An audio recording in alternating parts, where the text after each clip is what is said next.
日係2026年嘅4月16號，咁啊喺阿根廷真係好有驚喜啊！諗起阿根廷，我第一站就喺伊瓜蘇呢個全世界最震撼嘅瀑布啦。今日就唔講呢個瀑布啦，就喺嗰邊搭飛機落到去布宜諾斯艾利斯啦，跟住咧就再去到巴列諾切啦，跟住再嚟到呢度阿利番謝。咁咧其實我就去過幾個唔同嘅冰川啊，我就好白痴嘅，之前就唔知呢個冰川。咁啊我又去過紐西蘭啦、加拿大啦、冰島啦，唔同嘅冰川啦。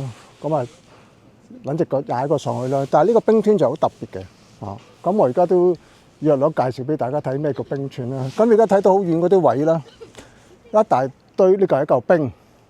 嗱，呢嚿冰夾咗水面嗰度啦。嗱，而家唔知睇唔睇到，嗰度好遠有一隻船啊，有一隻船。我等間過2個鐘頭會參加隻船，去到嗰度咁近。其實呢一個冰川好似懸崖，又可以行到咁近，其實就少有嘅，又好震撼。咁同埋我有啲拗舊啊，講得冇乜組織，因為冇準備好廣告。呢一度嘅高度懸崖好高㗎，有70米至100米，成20層樓咁高㗎。而家你睇唔到。咁你睇到深入嗰度咧，你當呢個河流咁解啫嘛。不過只不過係冰嘅河流，冰川係叫冰河。呢度有30公里啊，好犀利㗎！呢度入邊嚇。咁你會睇到呢個咧，就聽聞就聽到啲冰會移動㗎。咁呢啲冰係即係其實佢一路落雪啊，其實要幾百年先積到少少啊。咁有啲最耐嘅冰川咧，有段1萬年咁樣一路積落去㗎。咁一路積。咁啊，總之落咗雪積壓，跟住夏天就融啲雪，咁個情況咧就即係當然融嘅雪就少過積啦，咁啊會一路推前啦，呢度會一路去推前呢啲冰嘅，會有啲嗱嗱聲嘅，聽聞下個情況就係咁啦。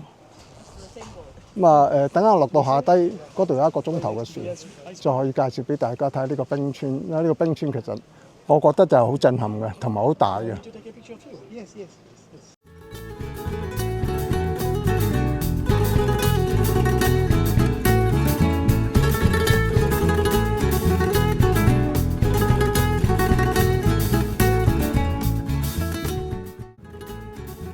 呢個環境實在太美麗啦，不得不攞個機出嚟試下。睇下啲黃地嚟，又紅色又成，跟住再襯托埋個冰川喎。下低嗰度有一片紅色啊，幾靚。跟住咧背景係冰川，跟住咧喺呢度落嘅原因咧就因為我靜一靜睇下聽唔聽到，我就聽得好清楚啦。帶咗助聽器，有啲冰爆啊，所以叫冰爆啦。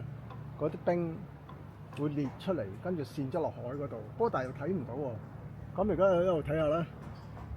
OK， 跟住用唔係好習慣啊，用翻第2隻手先得。OK， 睇到？哇，幾靚呢個位！真係簡直係一種仙境。睇下呢個冰川對面啦，我以前冇聽過咩叫冰爆啊！冰爆嘅意思就係佢哋啲冰川爆裂咗，跌咗落海，跟住睇到嗰邊一嚿嚿，咁都睇到啩係嘛？一嚿嚿跌咗落海，呢啲可能好耐都唔用啊，就係咁啦。睇唔睇到？有機會嚟下阿根廷啦，香港人好少嚟阿根廷啊，真係。我發覺阿根廷幾值得嚟睇下㗎。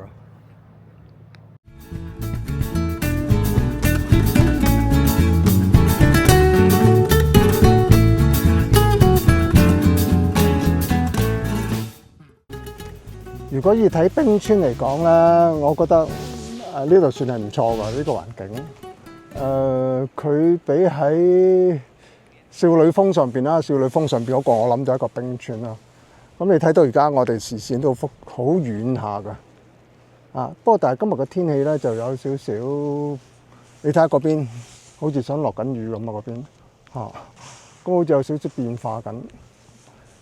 我再講多次啦，其實冰川呢啲冰喺入邊好多年，唔知幾多年，可能1萬年、幾千幾千年都唔溶嗰啲冰川。咁呢個係少數有推進緊嘅冰川。頭先我好似冇講到咧，呢個冰川上邊有100米，下低都接近有100米啊！喺度水入邊，即係喺水下低嘅。咁大家都知道啦，冰山一角嘅意思就係咁啦，冰川都係咁啊。咁呢個構成一個湖啊，呢個其實係湖嚟嘅，唔係海嚟㗎。咁啊，你會睇到而家出到出邊呢啲位啦，係一個湖嚟嘅，嗰邊啲位。咁你嗱，而家我諗可以開始慢慢望到隻船啦。我等間1個鐘頭到咧，就會坐呢隻船去到。不過而家我就想話俾你咧，呢個過程咧就喺我酒店嗰度1個鐘頭車嚟到呢度就自由活動4小時啦，收350蚊港幣。坐嗰隻船又收350蚊港幣。但係今日非常之好啦。嗱，再睇下大家，因為而家啱啱係秋天。正是係黃葉嘅時間，所以咧啲人特登去睇紅葉或者黃葉咧。今次我嚟到好正啦！呢2個禮拜喺嗰邊嘅巴利羅斜啦，同埋喺呢度都係有個情況係有啲紅葉好靚㗎嚇。不過今日就可惜就有少少陰天啊。其實呢度嚟咁多日咧，大部分時間都係晴天嚟㗎嚇。咁好多嘢都係撞啱嘅啫，撞啱有個好嘅天氣啦，好嘅景色。咁啊，我都好開心。其實嚟到呢個睇到隻船河，呢度叫 Elefante 啊 ，Califate。咁呢度個名咧叫做我之前嚟咗啦。嚟之前咧，我特登就去練習下嘅，即係有陣時好懶啊。因為大家都明白啦，去到呢啲拉丁語系嘅國家，即係佢又唔係講英文喎，講葡萄牙文、西班牙文嗰啲字咧。有好多冇專有嘅英文喺度嘅，佢又唔會設定一個英文喎。咁你就夾硬生生要讀佢嗰啲所謂叫西班牙文或者葡萄牙文啦。咁我翻嚟啦，呢度叫做 Benito Moreno Glacier， 就係咁啦。呢個冰川個名嚟嘅嚇。咁呢度我哋進入咗個國家公園啦。阿根廷一路嚟到呢度俾我感覺都好好㗎。咁頭先俾咗啲證明佢。